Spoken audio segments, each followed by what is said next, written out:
حرام کی کمائی ہوئی کمائی جو ہے وہ پانی کی طرح بہائی جاتی ہے۔ ابھی مجھے ایک صاحب نے بتایا کہ ممبئی میں 2 شادیاں ہوئی ہیں مسلمانوں میں، ایک میں 1.5 کروڑ روپیہ خرچ ہوا، ایک میں 80 لاکھ خرچ ہوا۔ ہم نے وہاں اصلاحی تحریک شروع کی، ضیاء الحق صاحب نے بھی کوشش کی تھی، آرڈیننس پاس کیا تھا، لیکن یہ چیزیں قانون سے نہیں۔ آپ کہیں کہ کسی دعوت میں 50 سے زیادہ مہمان نہیں آئیں گے، وہ 100 آ گئے تو زیادہ زیادہ یہ ہوگا پولیس والوں کو رشوت کا کھاتا کھل گیا، جو یہ پیسے لے جائیے صاحب۔ کبھی کبھی وہ پکی پکائی جگہ لے جا کے اپنے تھانے میں بیٹھ کے کھاتے تھے، لیکن قانون سے نہیں بدلتا مزاج۔ ہم نے کیا طے کیا؟ دیکھو یہ ہے چٹان کی بنیاد۔ آپ کو بڑی اونچی بلڈنگ بنانی ہے تو دیکھنا پڑتا ہے چٹان نیچے بنیاد زمین کیسی ہے۔ تو بنیاد کیا ہے؟ آپ سادگی کرو سادگی کرو سادگی کرو، یہ واسطہ بے معنی ہے بالکل، اس لیے کہ غریب کی سادگی کچھ اور ہے، امیر کی سادگی کچھ اور ہے، سادگی کے ایک معنی تو نہیں ہے۔ لہذا وہی جو ہے راک فاؤنڈیشن وہ تلاش کی جائے، وہ ہم نے کی تلاش۔ جو تقریب حضور سے صحابہ سے ثابت ہے ضرور کرو ضرور کرو ضرور کرو، ابو علیہ بالنواجذ، اپنے دانتوں سے پکڑ لو اس کو۔ اور جو تقریب ثابت نہیں حضور سے اور صحابہ سے، یقیناً یہ کہیں باہر سے آئی ہے۔ یا تو ہمارا خاندانی پس منظر جو ہے، اکثر تو ہندوؤں سے مسلمان ہوئے، وہ سادات ہوں، صدیقی ہوں، فاروقی ہوں، عثمانی ہوں، وہی ہے جو باہر سے آئے تھے، باقی تو اکثریت یہیں سے وہ اپنا ہندوانہ پس منظر لے کر آئے۔ تو جس کا ثبوت صحابہ کے دور میں نہیں، وہ یقیناً باہر سے آئی ہوئی چیز ہے، اس میں پھر سادگی نہیں، اس میں کمی نہیں، جڑ سے کاٹو۔ اس بنیاد پر ہم نے 5 فیصلے کیے، ذرا سن لیجئے آپ بھی، اگر آپ وہ سوشل ورک کرنا چاہیں اس کو عام کریں۔ نمبر 1، نکاح مسجد میں۔ حدیث موجود ہے، ترمذی شریف کی روایت، اعلنوا ھذا النکاح وجعلوہ فی المساجد، نکاح کا اعلان عام کیا کرو، مسجدوں میں منعقد کیا کرو۔ میں حیران ہوتا ہوں کیوں نہیں علماء کرام نے اس کی طرف توجہ دلائی۔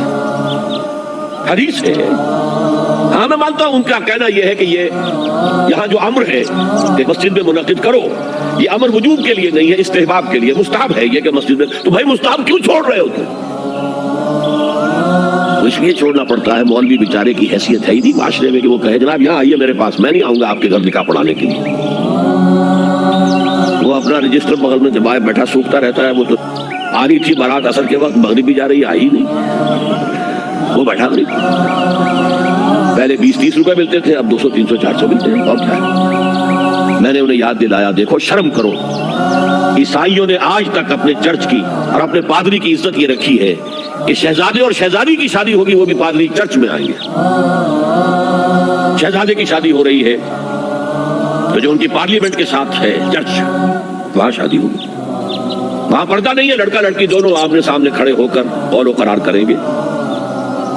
ہمارے ہاں پردہ ہے تو اس لیے لڑکی کے گھر بھی جائیں گے تو لڑکی تو محفل میں نہیں آئے گی، لڑکی کا ایک وکیل ہوگا، وہ وکیل اجازت لے کر آئے گا، 2 اس کے گواہ ہوں گے، اس کے سامنے اجازت لی گئی، پھر وہ نکاح خواہ کو اجازت دیں گے نکاح پڑھانے۔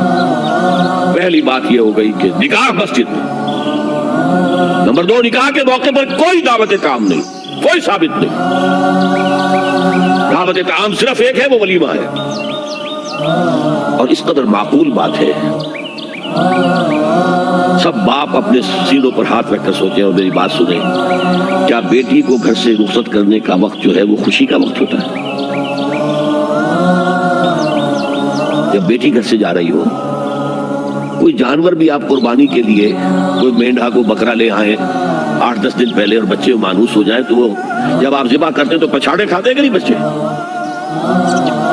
اور یہ لختے جگر ہے، نور چشم ہے، 18 20 22 برس گھر میں رہی ہے، وہ جا رہی ہے، خوشی نہیں ہے ماں، صرف یہ ہوتا ہے سائی آف ریلیف کہ ایک ذمہ داری کا بوجھ تھا، اللہ نے آج پورا کرا دیا، اتروا دیا بوجھ۔ پھر بھی اندیشہ ہوتا ہے، پتہ نہیں مزاج ملے نہ ملے، نئے ماحول میں جا رہی ہے، وہاں جا کر ایڈجسٹ ہو یا نہ ہو، اندیشے پھر بھی ہوتے ہیں۔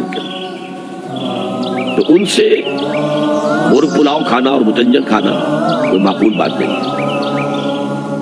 معقول بات کیا ہے؟ لڑکا، اس کا گھر آباد ہوا ہے، وہ ولیمہ کرے، اس پر باقاعدہ حدیث اولبو ولو بشاۃ، ولیمہ ضرور کرو چاہے ایک ہی بکری ہو تمہارے پاس، ذبح کرو، کاٹو، کھلاؤ گوشت اپنے دوستوں کو، احباب کو۔ یہاں تک کہا کہ بے طعام الولیمہ، برا کھانا ہے ولیمے کا، کہ اس میں غریبوں کو نہیں بلایا جاتا. ظاہر بات ہے مسلی کھلانے کے لیے تو ولیمہ نہیں ہوتا، اپنے احباب کو دوستوں کو بلایا جاتا. پھر بھی میں تم سے کہتا ہوں کہ جسے ولیمے کے لیے بلایا جائے وہ اگر نہیں جائے گا تو اللہ اور اس کے رسول کے حکم کی نافرمانی کرے. تو جس رسول نے اتنی تفصیل سے حکم دیا ہو ایک دعوت کا، وہ دوسری دعوت میں بھی خیر ہوتا میں بیان کرتا. جب نکاح مسجد میں اور کوئی دعوت طعام نہیں تو بارات کا تصور خلاص. بارات کس بلا کا نام ہے؟ قرآن میں تو کوئی ذکر ہی نہیں، عربی میں یہ لفظ ہی نہیں. اجتماعی طرفین مسجد میں ہوا، نکاح ہوا. لڑکی کو حضرت فاطمہ کو رضی اللہ تعالی عنہا کچھ خواتین جا کر چھوڑ آئی تھی اس حجرے میں جو ایک انصاری صحابی نے حضرت علی کو دیا تھا. ان کا تو کوئی گھر بھی نہیں تھا. کوئی حضرت علی آئے ہوں اور آ کر ودا کرا کے لے کے گئے ہوں. چوتھی چیز، جہیز کا کوئی تصور اسلام میں نہیں. خالص ہندوانہ رسم، خالص ہندوانہ رسم، خالص ہندوانہ رسم. ہندوؤں میں کیوں ہے؟ وہ اس لیے ہے، معقول بات ہے کہ لڑکی کا وراثت میں کوئی حصہ ہی نہیں. وہ تو جب گھر سے نکل رہے ہیں وہ دے دلا کے رخصت کر دو. دان دہیج یہ خیرات ہے، لڑکی کا حق کوئی نہیں ہے گھر پر. اسلام میں تو لڑکی وارث ہے. والد فوت ہوں گے وراثت تقسیم ہوگی، والدہ فوت ہوگی کوئی ان کی ہے ملکیت تو تقسیم ہوگی. شادی کے موقع پر کوئی جہیز اسلام میں نہیں، قطعاً نہیں. غلطی سے حضرت فاطمہ کے جہیز کو جہیز کہہ دیا گیا. وہ جہیز کیا تھا؟ ایک پیسہ بھی حضور کے اپنی جیب سے نہیں تھا. اس شادی میں خاص بات کیا تھی کہ دولہا کے ولی بھی حضور ہی ہے. اور کون ہے؟ علی کا کون تھا مدینے میں؟ اور دلہن کے والد بھی حضور ہے. اب حضور پوچھتے ہیں حضرت علی سے تمہارے پاس مہر دینے کے لیے کچھ ہے؟ عرض کیا میرے پاس تو کچھ نہیں. وہ فقراء صحابہ میں سے تھے. فرمایا مہر تو دینا ہے. تمہارے پاس ایک زرہ ہوتی تھی؟ جی ہاں زرہ تو ہے. انہوں نے یہ سمجھا زرہ تو جہاد کے لیے ہے، وہ دولت تو نہیں. فرمایا جاؤ اسے بیچو یا گروی رکھ کے قرض لے کر آؤ. وہ گئے، حضرت عثمان نے خرید لی اور کچھ دنوں کے بعد واپس کر دی ہدیہ کے لیے. زرہ میں ہدیہ آپ کو کر رہا ہوں. اس وقت اگر کہتے چھوڑو علی کہ ہاں تو لو میں پیسے دے دیتا ہوں تمہیں، تو ان کی طبیعت پر بار ہوتا. اس پیسے سے حضور نے کچھ پیسے گھر بھیجے اندر، دلہن کو ذرا تیار کر دو. اور کچھ پیسوں سے وہ ایک گدا جس میں کھجور کی کھال بھری ہوئی تھی اور 2 تکیے جس میں کھجور کی کھال بھری ہوئی تھی. ایک مشکیزہ، کنویں سے پانی تو لانا ہی ہے نا. ایک چکی، جو ہو یا گیہوں ہو پیسنا تو ہے نا. 1-2 برتن اور اللہ اللہ خیر صلی اللہ. یہ تھا جسے جہیز کہتے ہیں، جس میں ایک پیسہ بھی حضور کا شامل نہیں ہے. وہ حضرت فاطمہ کا مہر تھا جسے بنایا گیا. ورنہ مدینے ہی میں دوسری آپ کی صاحبزادی کا نکاح حضرت عثمان سے بھی ہوا. کہیں ذکر ہے جہیز کا؟ حضرت عثمان کا گھر بھرا ہوا، ہر چیزیں موجود، جہیز کا تذکرہ نہیں.